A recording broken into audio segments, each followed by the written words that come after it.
शांति थोड़ा सा रहिएगा, समझिएगा।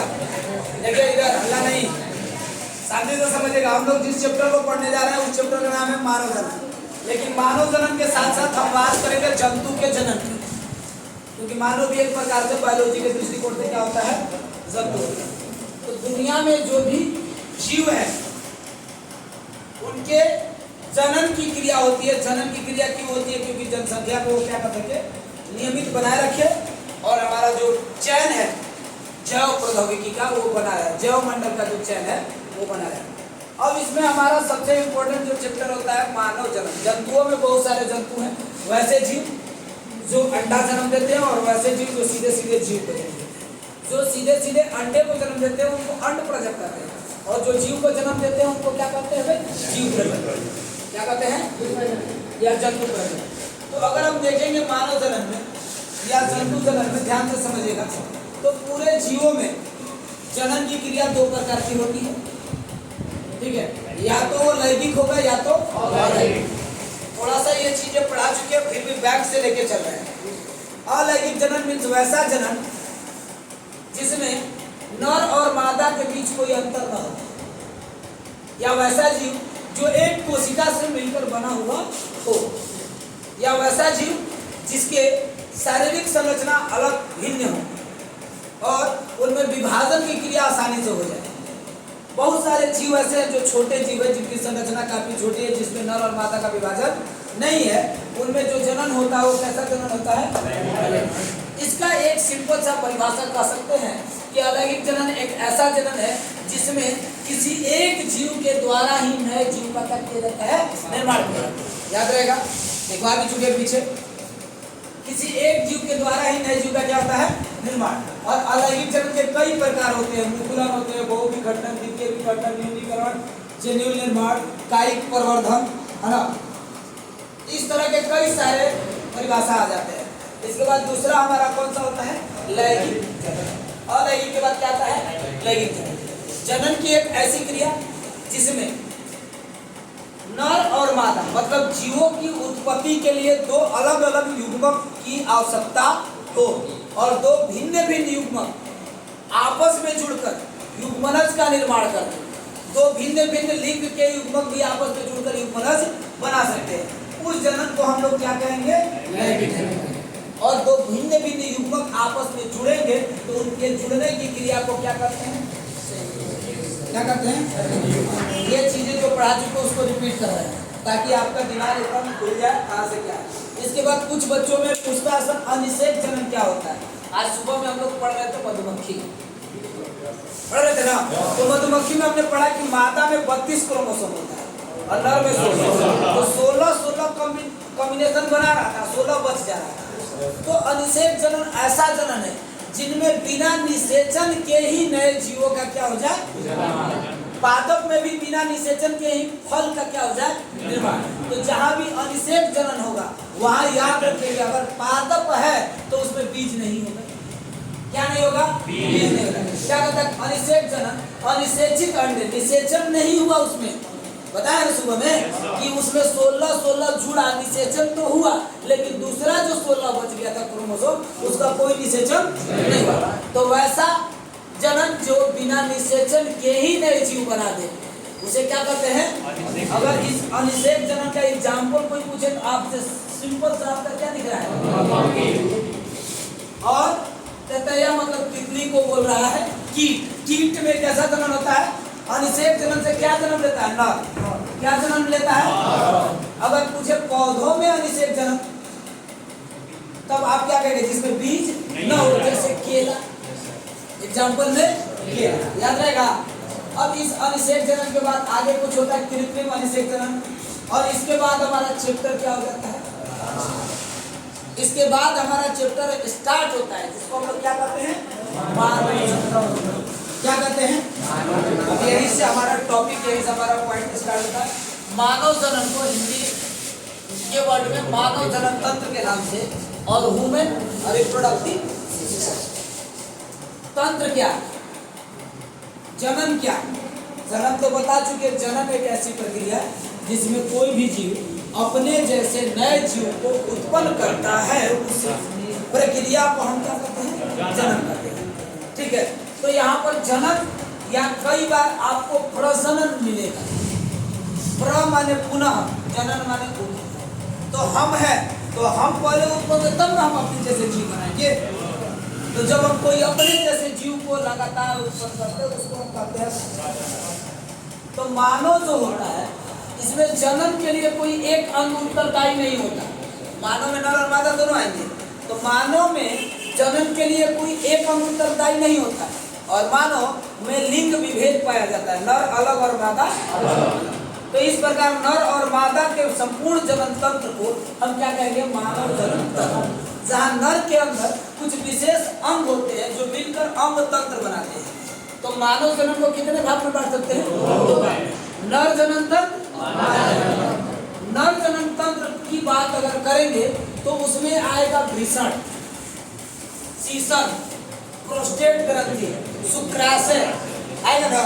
वैसे ही मादा की अगर बात करेंगे तो उसमें आ जाएगा अंडवाहिनी, अंडाशय, गर्भाशय, ग्रीवा और यूरिन। बात समझ आया? इस सबको मिलाकर के हम क्या बात करेंगे? किसकी? याद रहेगा बाबू, मानव जनन तंत्र के अंतर्गत क्या क्या आने वाला है? मानव जनन तंत्र के अंतर्गत वृषण, अंडाशय, और वृषण अंडाशय के बाद प्रोस्टेट, गर्भाशय और इसके साथ साथ मानव में होता है ना, नर में शुक्रवाहिनी और मादा में अंडवाहिनी। अब इसको दो भागों में बांटा गया है, प्राथमिक, द्वितीय या सहायक। प्राथमिक और सहायक, बात समझ आ रहा? अब इसको हम एज ए डायग्राम पहले आपको समझाते, पहले आपने क्या लिखा है? मानव जनन। लिखिएगा इसमें, सभी लोग इसमें लिखिएगा।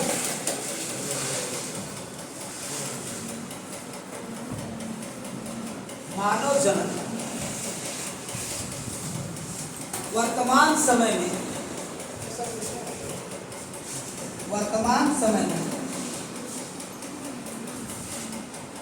सबसे विकसित जीवों में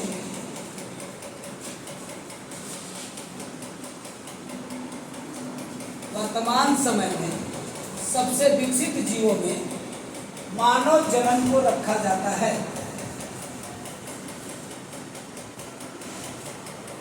सबसे विकसित जीवों में मानव जनन को रखा जाता है।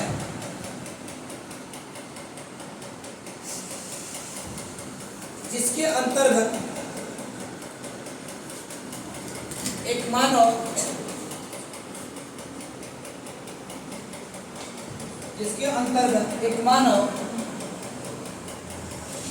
अपने जैसे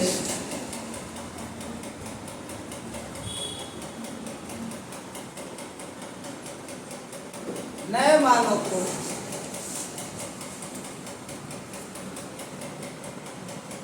उत्पन्न करता है।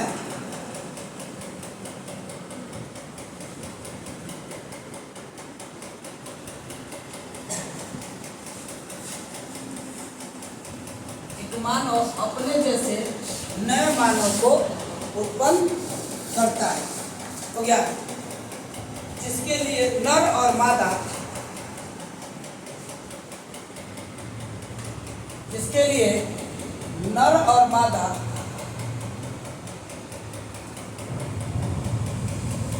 दोनों के अगुणिक युग्मक की आवश्यकता होती है।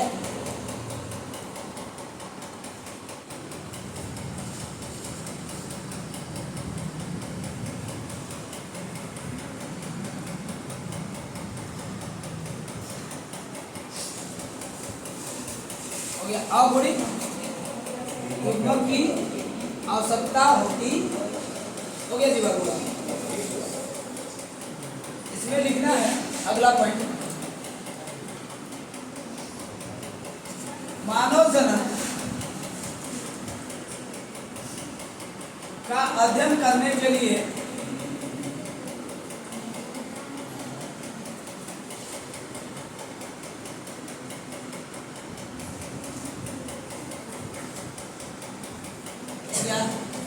मानव जनन का अध्ययन करने के लिए इसे दो भागों में बांटा गया है।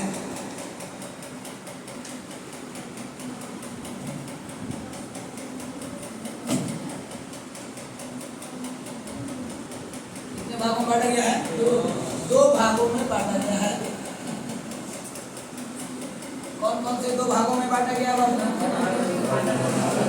पहला नर जनन तंत्र और दूसरा दो भागों में बांटा गया है। अब इसको इस तरह से अब बनाएंगे।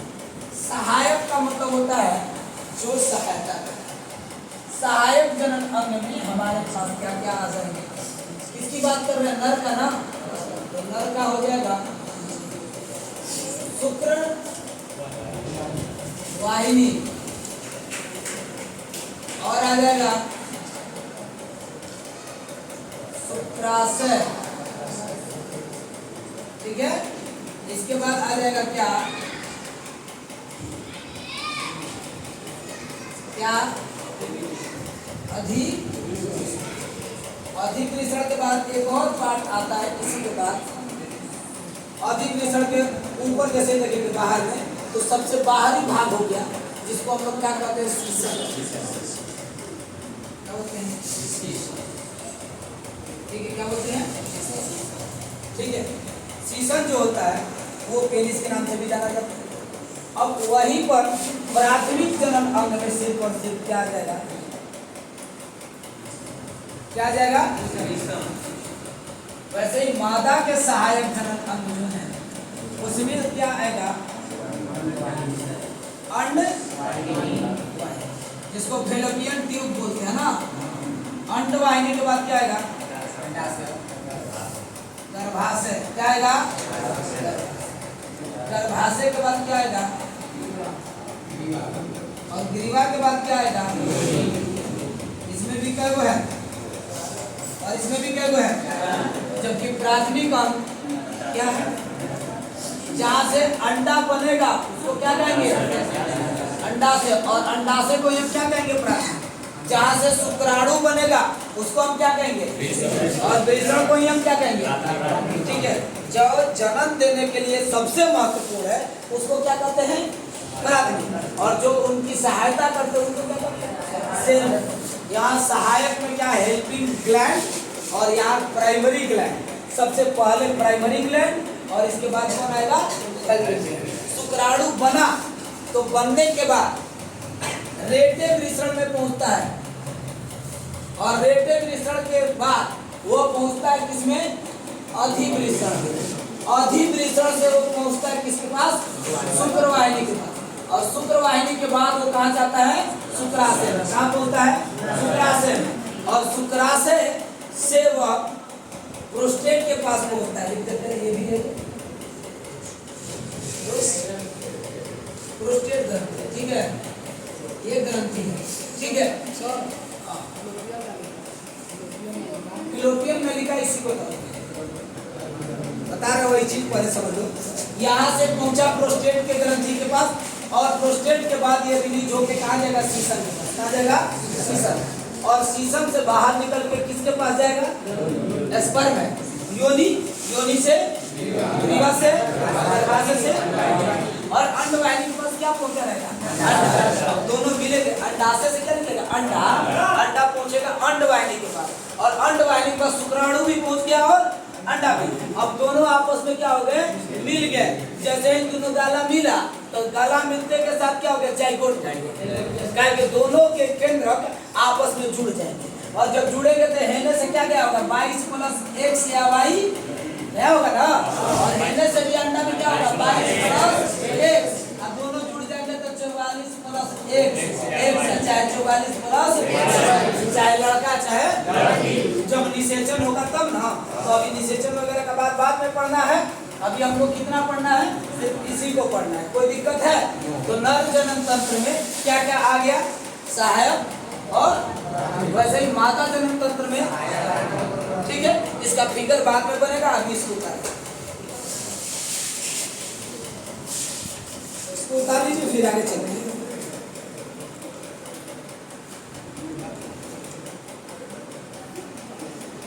आज लाइव नहीं है, आज वीडियो रिकॉर्डेड है।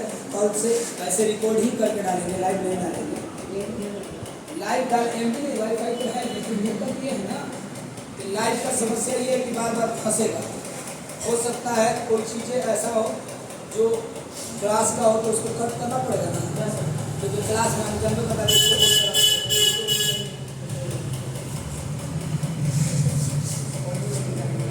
क्लास में हम मान लो कि दोनों को तैयार रहेगा, हाथ चुपता कर रहे हैं तो वो ना लाइट में आएगा।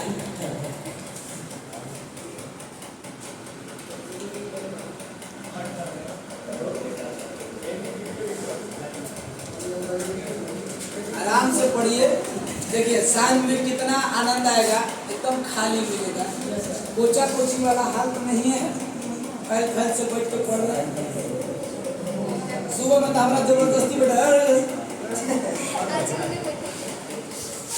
तो आराम से आइए, शाम में भी चीजें वहां तक चले जाएंगे जहां तक हमको पढ़ना है, और रिलैक्स होकर पढ़ेंगे। उसमें थोड़ा सा रिलैक्स नहीं रहते, कौन बोलता है तो गुस्सा है। अब बंद नहीं होगा, बंद क्यों हो रहा था? 4 गो हो गया था, 3 गो, काहे कि क्लास में हम बोल नहीं पा रहे थे, भूल जा रहे थे। आज क्लास में पहला क्लास है, अब ये चलने लगेगा तो इसमें भी जो है जितना हिंदी में बैठ रहा है सब आ जाएगा, और एक बार सब आने लगा तो क्लास अगर आप इतना भी रोज आएंगे तो थोड़े ना बंद होगा। ठीक है, ये स्ट्रेंथ गिरा तो बंद नहीं होगा। अब पता चलता है कि 2 गो आया, 2 गो नहीं आया तो दिमाग खराब होगा। ये अच्छा स्ट्रेंथ है। ठीक है, अब शाम में चलेगा तो रेगुलर ही चलेगा। एक बार इसी बोले थे कि इस बार क्लास शुरू करेंगे तो रेगुलर ही करेंगे।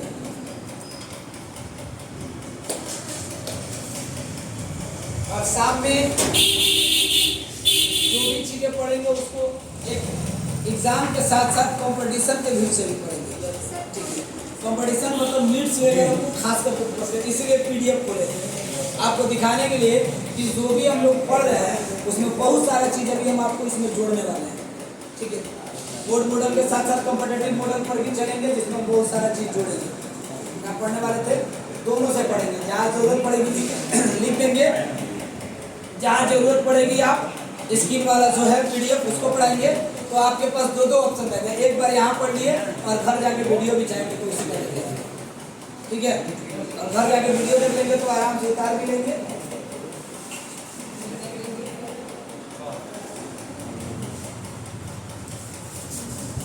होता क्या है बता रहे हैं, अभी जितना स्ट्रेंथ है उसमें एनर्जी मिलता है। सुबह से 6 बजे से क्लास चल रहा है और लास्ट में 3 गो आता है तो देखिए कि एनर्जी लूज हो जाती है। अब आप सोचना पड़े पढ़ाई कि ना पढ़ाई, छोड़ का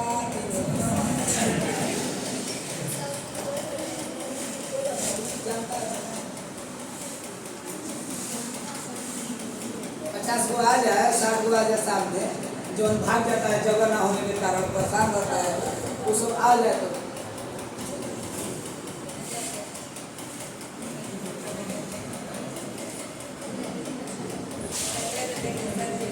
समझ में आ जाएगा। जनन तंत्र को कितने भागों में बांटा गया है? कौन कौन? नर जनन तंत्र में सहायक अंग और प्राथमिक अंग किसको कहेंगे? सहायक अंग शुक्रवाहिनी, शुक्राशय, वैसे ही मादा में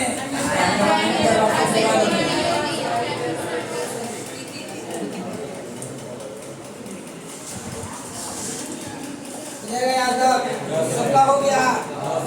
चलिए अब ध्यान से देखिएगा, फिर से चलते अपने टॉपिक पे। हम किसकी बात कर रहे हैं? मानव जनन तंत्र। और पहला हमारा क्या होगा? नर जनन तंत्र। तो हेडिंग दीजिएगा नर जनन, हेडिंग दीजिएगा नर जनन तंत्र। इंग्लिश में इसका नाम है मेल रिप्रोडक्टिव सिस्टम।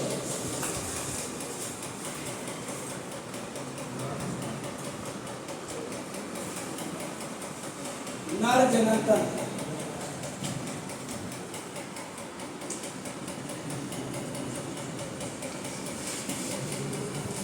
नर जनन तंत्र, ध्यान दीजिएगा, ध्यान से देखिएगा। इसके बाद इसको पढ़ा देंगे हम, एकदम बेसिक से समझिए। नर जनन तंत्र सबसे सहायक की बात बाद में करेंगे। सबसे पहली ग्रंथि जो है प्राथमिक ग्रंथि। नर जनन तंत्र में प्राथमिक ग्रंथि को वृषण कहते हैं, और वृषण अंडाकार संरचना वाला एक भाग है जो शरीर के बाहर उपस्थित होता है। कहाँ उपस्थित होता है? शरीर के बाहर। और जो शरीर के बाहर उपस्थित होता है उसको पेल्विस क्षेत्र बोलते हैं। जहाँ ये होता है उस क्षेत्र को क्या बोलते हैं? पेल्विस क्षेत्र। अब ये एपिथेलियम ऊतक से घिरा होता है, जिसमें ये रहता है उस भाग को वृषण कोश कहा जाता है। क्या कहा जाता है? जिसमें ये रहता है उस भाग को क्या कहते हैं? और इसकी आकार कैसा होता है? जहाँ रहता है उस क्षेत्र को क्या कहते हैं? पेल्विस क्षेत्र बोलते हैं। ठीक है, जहाँ ये रहता है उस क्षेत्र को क्या बोलेंगे बाबू? याद रहेगा। इस पेल्विस क्षेत्र में उपस्थित एक अंडाकार संरचना जो एक एपिथेलियम ऊतक से घिरा होता है। किस ऊतक से घिरा होता है? एपिथेलियम ऊतक से, जो त्वचा जैसी होती है। और उस क्षेत्र में जहाँ ये घिरा होता है उसको हम क्या कहते हैं? क्या कहते हैं? अब वृषण कोश शरीर के बाहर होता है। ऐसा क्यों होता है? क्योंकि शुक्राणु के निर्माण के लिए औसतन शरीर के तापमान से कम तापमान चाहिए। तो शरीर के तापमान से कितना डिग्री? 1 डिग्री से 2 डिग्री सेल्सियस कम तापमान चाहिए। माने शरीर का तापमान कितना डिग्री? तो हमको शुक्राणु निर्माण के लिए कितना डिग्री कहेगा कि शुक्राणु निर्माण के लिए कितना डिग्री तापमान की आवश्यकता है? माने कि 34-35 डिग्री तापमान की आवश्यकता होगी। तो इसीलिए वृषण को शरीर में कहाँ होता होगा? अब इसमें छोटी छोटी क्या होती है? नलिकाएं होती है, जिसको शुक्र जनन नलिका बोलते हैं। क्या बोलते हैं? बनाएंगे फिगर तो समझ में आएगा। जैसे मान के चलिए संतरा देखे ना, तो संतरा का जो छिलका है उस छिलका को आप क्या बोल सकते हैं? एपिथेलियम। ऊपर के छिलका को क्या बोल दिए? एपिथेलियम। अब जैसे ही उसको उठाते तो ऐसे ऐसे रहता है ना एक पार्ट, तो उस वाले पार्ट को, उसके जब पार्ट को खोलेंगे तो उसमें छोटी छोटी संरचना, उसी संरचना को हम बोल सकते हैं क्या? शुक्र जनन। तो हमारे वृषण के अंदर भी वैसी छोटी छोटी क्या होगी? संरचना, नलिका होगी, जिसको क्या बोलेंगे? शुक्र जनन। और वो नलिका किस में थी? एक पूरे के पूरे पार्ट में थी। तो उस पूरे पार्ट को लोब बोलते हैं, खांच। एक वृषण में 250 तक खांच हो सकता है। कितना खांच हो सकता है? 200 से 250 या 250 तक खांच हो सकता है। तो उसमें भी 10-12 वो रहता है ना, तो एक को क्या समझिए? खांच। और उसमें छोटी छोटी जो संरचना होती है उसको क्या कहिएगा? शुक्र जनन। यही वो महत्वपूर्ण नलिका है जो क्या निर्माण करती है? शुक्राणु बनाती है। क्या बनाती है? शुक्राणु का निर्माण करती है। अब इस नलिका में एक विशेष प्रकार की कोशिका होती है जिसको जनन कोशिका क्या कहते हैं? जनन कोशिका या सर्टिकुलर कोशिका। अब यहाँ पर क्या बना रहेगा? सर्टोली कोशिका, जनन कोशिका, और उसके ऊपर एक कौन सी कोशिका? तो जनन कोशिका ने शुक्राणु बना दिया, क्योंकि वहां पर मदर सेल्स थे, एमएमसी थे, माइक्रोस्पोरेंजियम मदर सेल। तो यहाँ पर ख्याली क्या बोलेंगे? जर्म से। नर्म है ना, पादप में रहता तो माइक्रोस्पोरेंजियम बोलते हैं। यहाँ पे क्या बोलेंगे? जर्म से, जनन कोशिका। जनन कोशिका ने किसको बनाया? शुक्राणु को। और जनन कोशिका कहाँ थी? कहाँ थी? शुक्र जनन। इसने शुक्राणु को बना तो दिया, लेकिन शुक्राणु न चल सकता ना फिर सकता, उसके पास कोई ताकत नहीं है। जैसे ही वो पैदा होगा उसको कैप्चर करने वाली कोशिका है, और ये शुक्राणु को प्रेशर देके, फोर्स देकर के पोषण देंगी। क्या देंगी? पोषण जैसे ही देंगी शुक्राणु क्या हो जाएगा? ताकतवर हो जाएगा। और जैसे ही ताकतवर होगा वो पहुंचेगा किसके पास? इसका मतलब वृषण में 3 गो कोशिका। कौन कौन 3 गो कोशिका? सर्टोली कोशिका, ये उसी का नाम है। जनन कोशिका और लीडिंग कोशिका लीड करती उसको आगे ले जाती है, और वहां से निकल के पहुंचता है रेटे वृषण के पास। कहाँ पहुंचता है? रेटे वृषण। इसके साथ साथ लीडिंग कोशिका है, एक हार्मोन स्रावित करती है जिसको कहते हैं टेस्टोस्टेरोन। क्या कहते हैं? याद रहेगा। तो टेस्टोस्टेरोन का स्राव कहाँ से होता है? कहाँ से? लीडिंग कोशिका से। लेकिन एग्जाम में लीडिंग कोशिका ना देकर वृषण दे दिया, तो लीडिंग कोशिका भी किसके अंदर है? याद रहेगा। तो लीडिंग कोशिका किसके अंदर है बाबू? वृषण। और उसने क्या उत्पन्न किया है?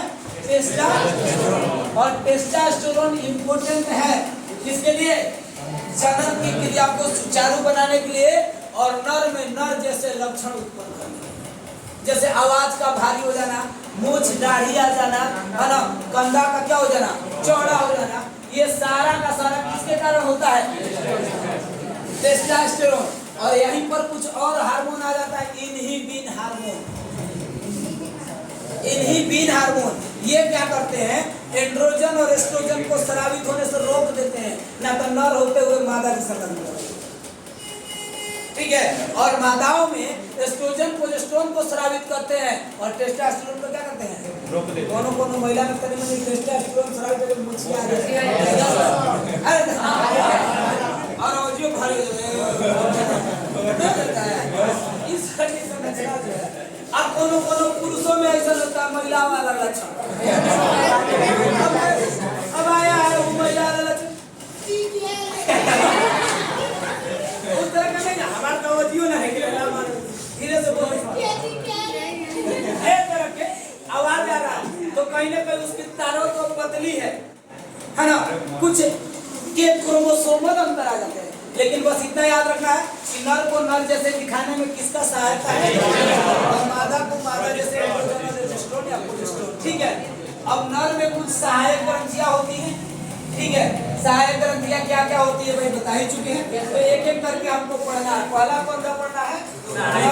जनन तंत्र। और नर जनन तंत्र में क्या होता है, कैसे होता है, सारा चीज। ठीक है।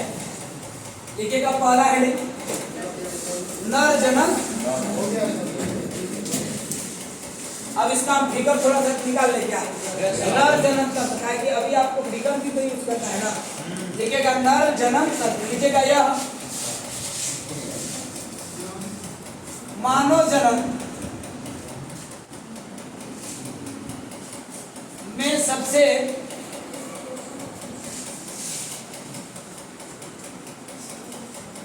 महत्वपूर्ण जनन तंत्र है।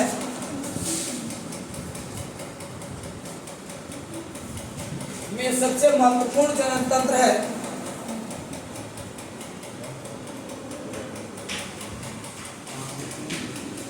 सबसे महत्वपूर्ण जनन तंत्र है जो नर के कई अंगों से मिलकर बना होता है।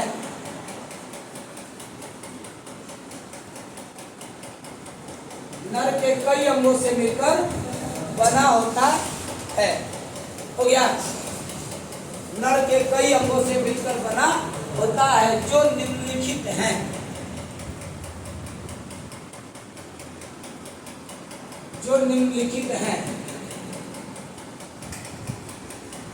निम्नलिखित हैं। पहला क्या है? वृषण।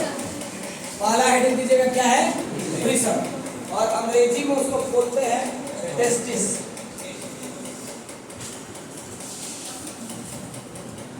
वृषण या क्या बोलते हैं इंग्लिश में? टेस्टिस। ठीक है। ध्यान दीजिएगा पहला हमारा जनन अंग कौन सा है? वृषण। और इंग्लिश में क्या बोलते हैं? टेस्टिस। याद रहेगा होगा टेस्टिस। इंग्लिश में क्या बोलते हैं उसको? क्या बता है? अंडे के आकार की संरचना जो शरीर के बाहर क्या होती है? उपस्थित होती है। याद रहेगा। लिखिएगा यह अंडे के आकार की एक संरचना है। यह अंडे के आकार की एक संरचना है जो शरीर के बाहर उपस्थित होता है। जो शरीर के बाहर उपस्थित होता है। हो गया? जो शरीर के बाहर उपस्थित होता है ना। जिस क्षेत्र में यह उपस्थित होता है उसी में है। जिस क्षेत्र में यह उपस्थित होता है उसे पेल्विस क्षेत्र बोलते हैं। उसे पेल्विस क्षेत्र बोलते हैं।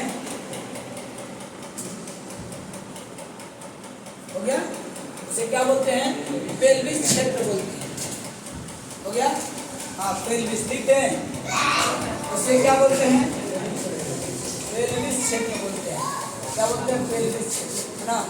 पेल्विस क्षेत्र हो गया। देखिएगा,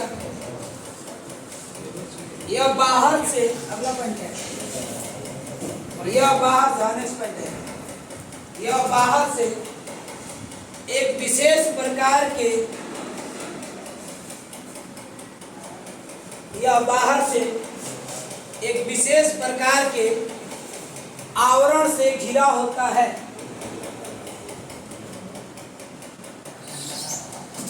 बाहर से एक विशेष प्रकार के आवरण से घिरा होता है, विशेष प्रकार के आवरण से घिरा होता है, जिसे वृषण कोश कहते हैं।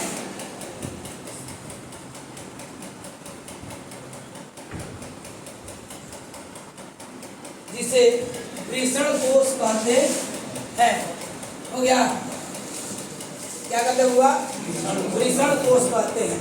हो गया है। आगे वृषण कोश, अगला पॉइंट है वृषण कोश। वृषण कोश एपिथेलियम ऊतक का बना होता है। एपिथेलियम ऊतक का बना होता है,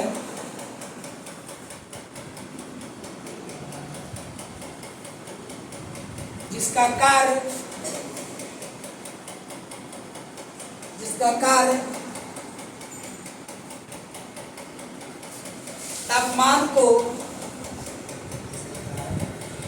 तापमान को कम करना है।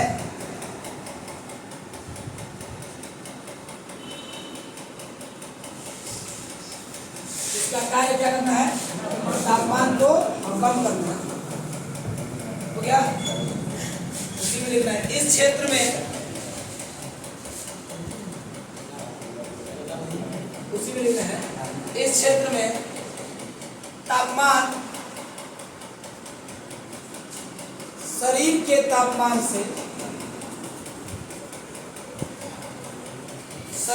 तापमान से 2 डिग्री सेल्सियस कम होता है। शरीर के तापमान से 2 डिग्री सेल्सियस कम हो गया। 2 डिग्री सेल्सियस कम होता है, जो शुक्राणु निर्माण के लिए आवश्यक है। जो शुक्राणु निर्माण के लिए आवश्यक है। हो जाएगा। यहाँ तक आज होगा, ठीक है। इसके बाद हम लोग कल से आएंगे तो थोड़ा सा और आगे बढ़ेंगे। कारण क्या है ना, देखो समझाना ज्यादा ना इस चैप्टर में, तो जब भी आप चैप्टर समझने में अभी टाइम लगाएंगे, थोड़ा सा लगेगा। जैसे जैसे बढ़ता जाएगा, लिखना हम चाहते हैं कि ज्यादा ना पड़े। कोशिश करेंगे शाम के बैच में कि लिखना ज्यादा ना पड़े, ज्यादा से ज्यादा हम जो है 2-3 दिन में PDF वाला जो है उसका यूज करेंगे हम लोग, और उसको समझेंगे ज्यादा। तो समझेंगे तो थोड़ा रैपिडली चलेंगे ना, लिखना भी नहीं पड़ेगा, तो कवर जल्दी हो जाएगा। ठीक है, यहाँ तक आज के लिए रहेगा। धन्यवाद। कल से आइए और रेगुलर रहिए शाम को। Good night.